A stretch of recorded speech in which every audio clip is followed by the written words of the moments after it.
साथियों,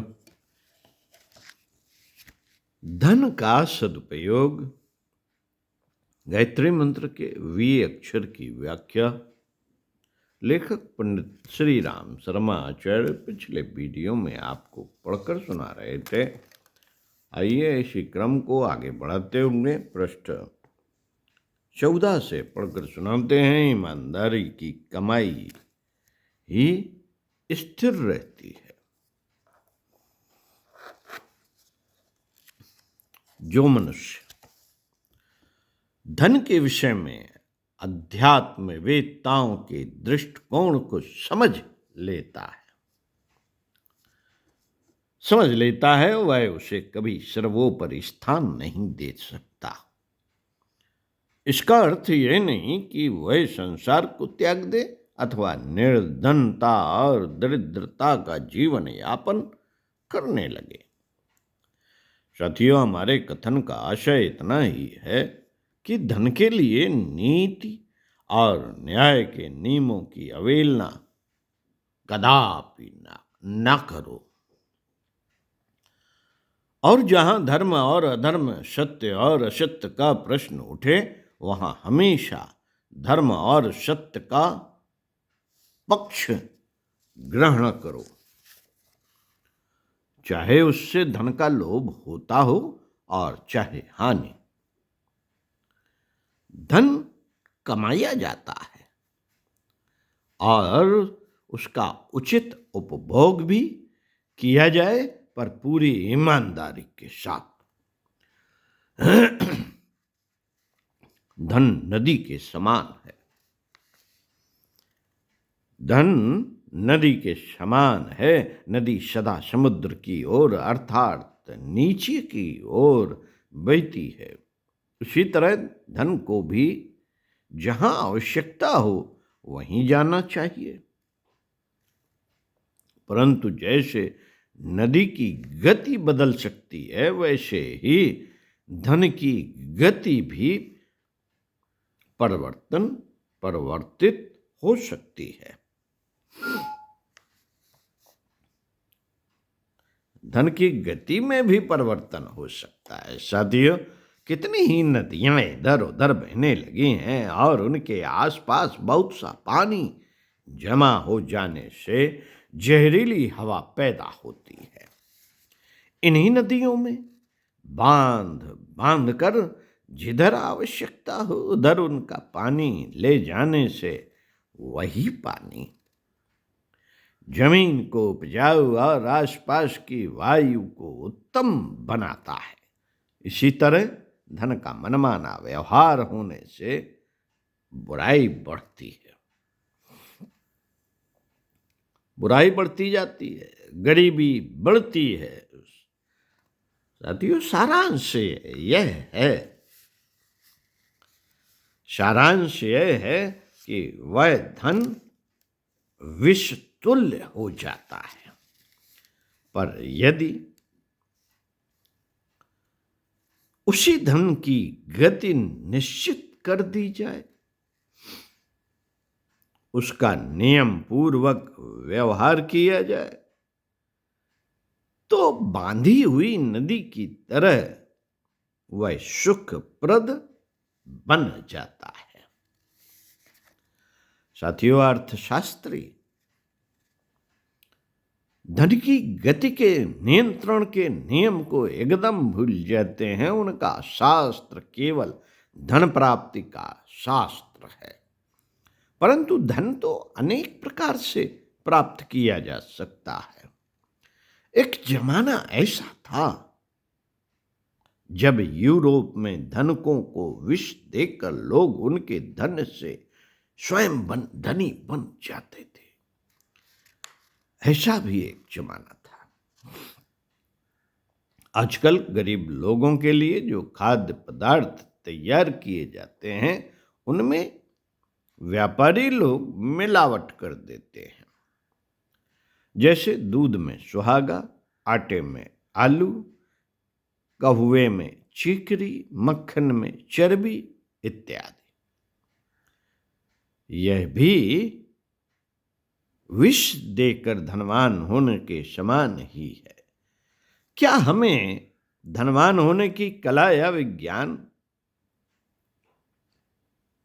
क्या इसे हम धनवान होने की कला या विज्ञान कह सकते हैं?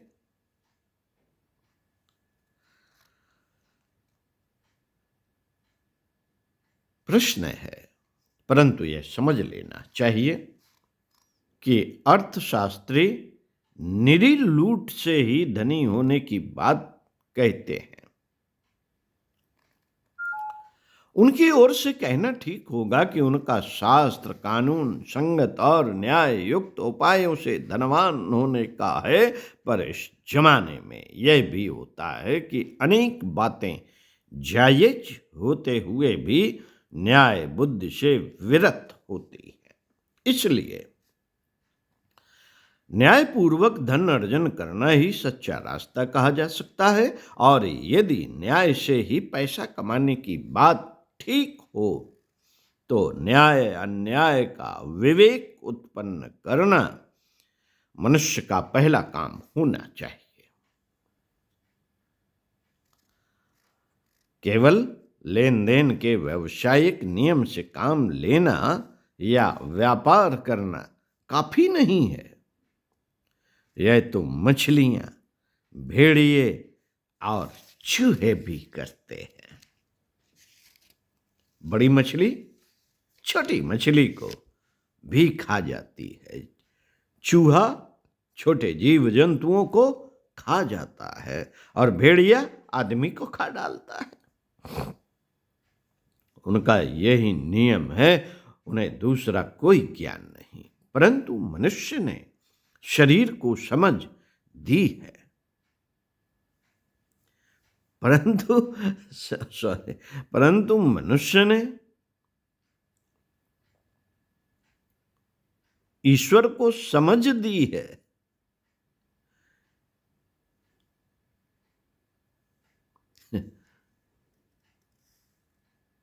न्याय बुद्धि दी है, उसके द्वारा दूसरों को भक्षण कर, उन्हें ठग कर, उन्हें भिखारी बनाकर उसे धनवान न बनना चाहिए।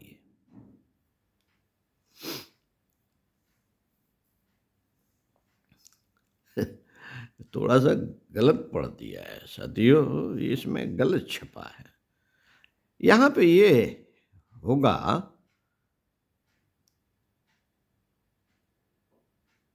छोटी मछली भी अपने से छोटों को खा जाती है, चूहा छोटे जीव जंतुओं को खा जाता है, और भेड़िया आदमी को खा डालता है। उनका यही नियम है। उन्हें दूसरा कोई ज्ञान नहीं, परंतु मनुष्य को ईश्वर ने समझ दी है, न्याय बुद्धि दी है। उसके द्वारा दूसरों को भक्षण कर, उन्हें ठग कर, उन्हें भिखारी बनाकर उसे धनवान नहीं बनना चाहिए। धन साधन मात्र है, और उससे सुख तथा दुख दोनों ही हो सकते हैं। यदि वह अच्छे मनुष्य के हाथ में पड़ता है तो उसकी बदौलत खेती होती है और अन्न पैदा होता है। किसान निर्दोष मजदूरी करके संतोष पाते हैं और राष्ट्र सुखी होता है। खराब मनुष्य के हाथ में धन पड़ने से उससे गोले बारूद बनते हैं और लोगों का सर्वनाश होता है। गोला बारूद बनाने वाला राष्ट्र और जिस पर इनका प्रयोग होता है, वे दोनों ही हानि उठाते और दुख पाते हैं। साथियों, इस तरह हम देखते हैं, सच्चा आदमी ही धन है। जिस राष्ट्र में नीति है वह धन संपन्न है। यह जमाना भोग विलास का नहीं। यह जमाना भोग विलास का नहीं, नहीं है। हर एक आदमी को जितनी मेहनत मजदूरी हो सके उतनी करनी चाहिए। सोना चांदी एकत्र हो जाने से कुछ राज्य मिल नहीं जाता। यह स्मरण रखना चाहिए कि पश्चिम में सुधार हुए अभी 100 ही वर्ष हुए हैं। बल्कि सच पूछिए तो कहा जाना चाहिए कि इतने ही दिनों में पश्चिम की जनता वर्ण संकर्षी होती हुई दिखाई देने लगी। व्यापारी का काम भी जनता के लिए जरूरी है, पर हमने मान लिया है कि उसका उद्देश्य केवल अपना घर भरना है। कानून भी इसी दृष्टि से बनाए जाते हैं कि व्यापारी झपाटे के साथ धन बटोर सके। चाल भी ऐसी ही पड़ गई है कि ग्राहक कम से कम दाम दे और व्यापारी जहां तक हो सके अधिक मांगे और ले। लोगों ने खुद ही व्यापार में ऐसी आदत डाली और अब उसे उसकी बेईमानी के कारण नीची निगाह से देखते हैं। इस प्रथा को बदलने की आवश्यकता है। यह कोई नियम नहीं हो गया कि व्यापारी को अपना स्वार्थ ही साधना, धन ही बटोरना चाहिए।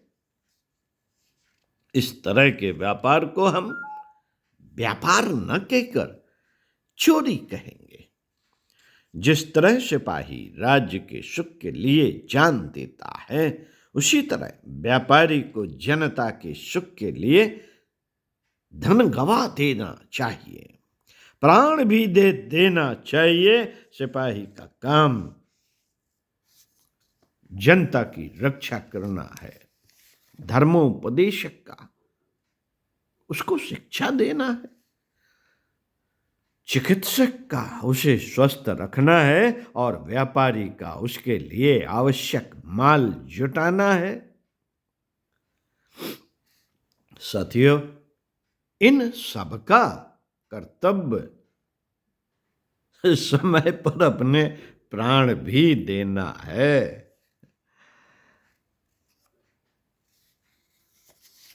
मित्रों, अगले वीडियो में आपको पढ़ के सुनाएंगे धन का अपव्यय बंद कीजिए। ओम शांति।